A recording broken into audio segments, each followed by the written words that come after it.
Did you ever have one of those times when someone would say, "Hey, I bet you wouldn't do something"?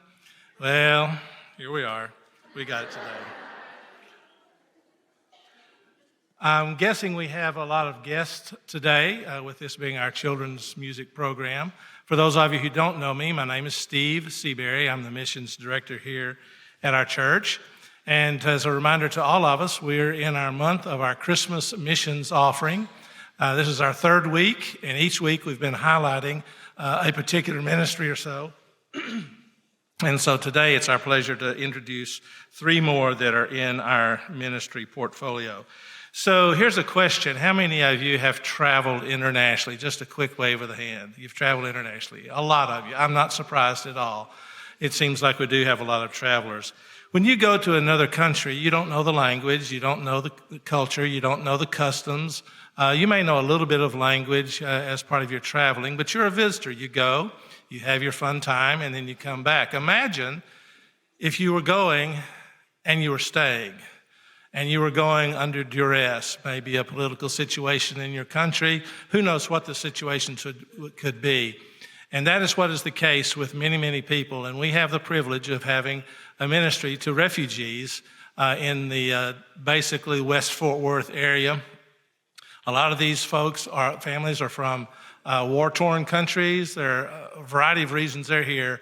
And it's a wonderful opportunity to minister to folks and to help them. We're not the only ones, obviously, doing ministry to refugees, but we're doing our part. In fact, just this last Thursday, a group of our ladies went to have I guess you would call it a cookie decorating party. I've never seen gingerbread. They're not boys, they're men. I mean, these things are huge. A great time of just hanging out with some ladies from Afghanistan, Pakistan, different places, and sharing the love of Jesus just by being with them and decorating cookies of all things. So our refugee ministry is a wonderful opportunity for us to have the resources we need to do our part in the refugees. A second ministry is called the James Gang. What in the world does that mean? James 1:27 says this: "Religion that God our Father accepts as pure and faultless is this, to look after orphans and widows in their distress and to keep oneself from being polluted by the world." To look after orphans and widows in their distress. James Gang has actually been a part of our church ministry for a while. I was talking with some of our more long-tenured members just before we started today, and we were trying to think back easily 8 years or so, maybe a little bit more. But in this particular case, leadership changes. People come, people go. And we now have some that have stepped up to embrace and say, yes, I'll be the point person for the James Gang. And so it is exactly that. It is looking after, let me throw in a little side note. The person I was chatting with said, well, you know, I'm kind of old and over the hill. I could use some help. And I said, no, you're not a widow. I'm sorry, it doesn't apply to you. Basically, though, that is what the intent of the James Gang ministry is when there are needs among our congregation, and perhaps further afield, but in our congregation, for widows that have needs at their homes, things you can't repair, things like maybe just changing the oil in their cars, things of that nature. And so you'll be hearing more about this as we get into the new year to say, here's how you can use it. Here's how you can call the church. Here's the point people.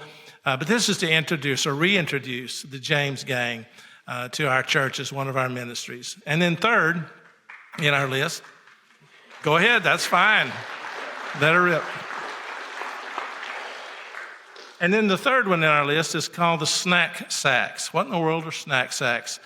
Well, you may not understand, you may not know that even in a place like Aledo that on the surface seems to have, I guess you would call it an aura of resources are plentiful. And I wouldn't say wealth as much as there's just not a lot of poverty evident.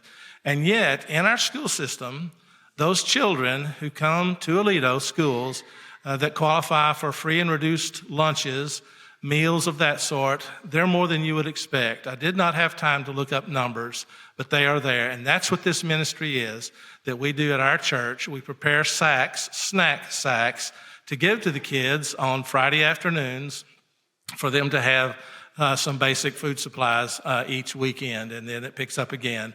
And so, again, all three of these ministries are touching on people who have needs in various ways. We were studying in Galatians this week in one of our men's groups, and one of the verses in Galatians 6 talks about bearing the loads of others, helping others to bear their burdens. And that's what these three are all geared towards. It's people who have burdens, and it's tough for them, and yet we can come alongside them. So there are our three for this week. We'll highlight some more next week. And for those of our church members, continue to pray about your part in giving to this offering.